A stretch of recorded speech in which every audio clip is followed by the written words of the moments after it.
আসসালামু আলাইকুম। আসবা ইটস অ্যান্ড ব্লগ চ্যানেলে আপনাদের স্বাগতম।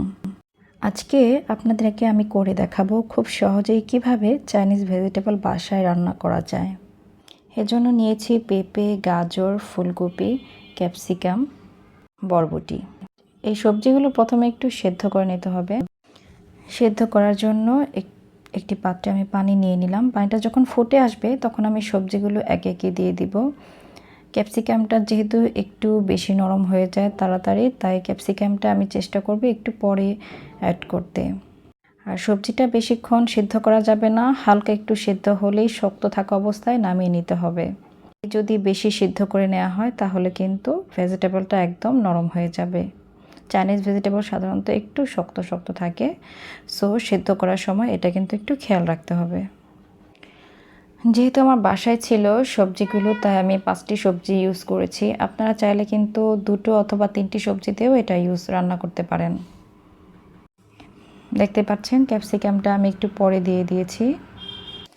ক্যাপসিকাম দেওয়ার পরে 1 থেকে 2 মিনিট এটা আমি সিদ্ধ করব, এরপর এটা নামিয়ে নেব।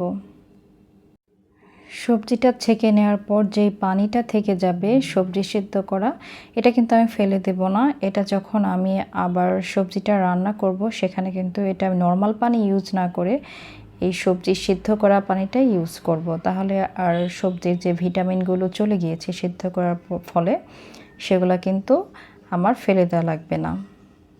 সবজিগুলো তুলে রাখার পর যখন এগুলো একটু ঠান্ডা হতে হবে, ফাঁকে আমি ডিমের ঝুঁইটা করে নেব।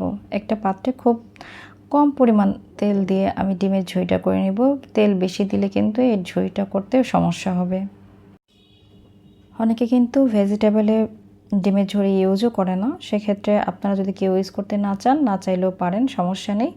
ডিমটার মধ্যে আমি একটু লবণ এবং মরিচের গুঁড়া দিয়ে দিব। এখন আমি সবজিটা রান্না করা শুরু করব। এখানে একটু আমি খুব অল্প পরিমাণ তেল নিয়ে নিলাম, 2 টেবিল চামচ। এর মধ্যে একটু আমি একটু ঘি দিয়ে দেব। ঘিটা দিলে সবজির গ্রানটা খুব সুন্দর আসবে। এ পর্যায়ে আমি একটু রসুন কুচি এবং আদা কুচি দিয়ে দেব।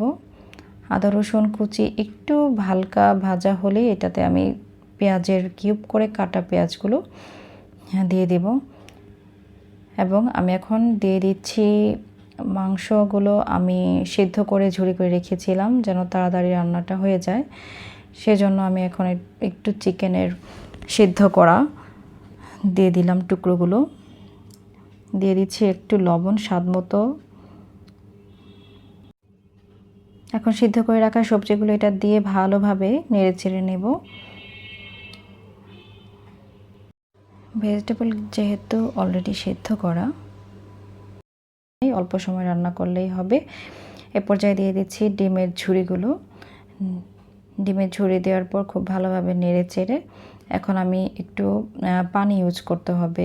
যেই সিদ্ধ করা সবজি পানিটা রয়ে গিয়েছিল সেখান থেকে আমি 1.5 কাপ পানি এখানে ইউজ করব। এই পানিটা দিয়েই আমার মূলত সবজিটা রান্না হয়ে যাবে। পানিটা ডিপেন্ড করছে আপনারা ভেজিটেবলের কেমন কনসিস্টেন্সি পছন্দ করেন সেটার উপরে। এখন আমি কিছু কাঁচামরিচ ফালি করে রেখেছিলাম ছোট ছোট কিউব করে, সেগুলো দিয়ে দিলাম।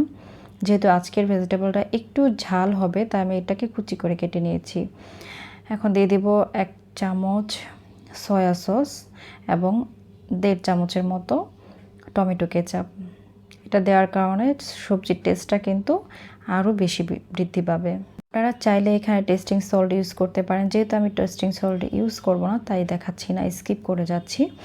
এখানে আমি দিয়ে দিচ্ছি আধা কাপ পানিতে 2 চামচ কর্নফ্লাওয়ার গুলে নিয়েছি, সেটা দিয়ে দিলাম। চাইনিজ ভেজিটেবল যেহেতু কনসিস্টেন্সি একটু পাতলা হয় তাই এখানে আমি বেশি ইউজ করলাম না, অল্প ইউজ করতে হবে। দেখতে পাচ্ছেন ভেজিটেবলটা হয়ে গিয়েছে এবং সবজির কালারটাও কিন্তু নষ্ট হয়ে যায়নি। কর্নফ্লাওয়ার দেওয়ার 1 মিনিটের মধ্যেই কিন্তু আপনার ভেজিটেবলটা হয়ে যাবে। ওকে, আজকে তাহলে এই পর্যন্তই। ভালো থাকবেন। আল্লাহ হাফেজ।